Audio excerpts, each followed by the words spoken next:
சுட சுட சாதம் போட்டு இந்த பீட்ரூட் கூட்டை வச்சு சாப்பிட்டா செம்மையாக இருக்கும். உங்கள் வீட்டில் யாராச்சும் பீட்ரூட்டு சாப்பிடாமல் இருந்தால் இது போல் கூட்டு செஞ்சு கொடுங்க.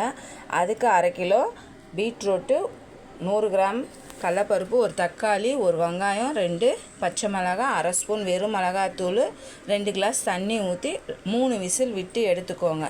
அதுக்கப்புறம் தேங்காய் எண்ணெய் ஊற்றி கடுகு, சீரகம் நல்லா பொரிஞ்சு வந்த உடனே 10 பல் பூண்டை நசுக்கி சேர்த்துக்கோங்க. 2 காஞ்ச மிளகாய், கருவேப்பிலை நல்லா பொரிஞ்சு வந்தோடனே வேக வச்ச பீட்ரூட்டை சேர்த்துருங்க. சேர்த்து மிக்ஸ் பண்ணி விட்டுருங்க.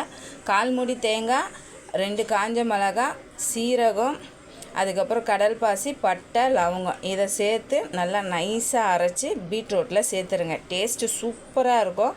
கண்டிப்பாக ட்ரை பண்ணுங்கள்.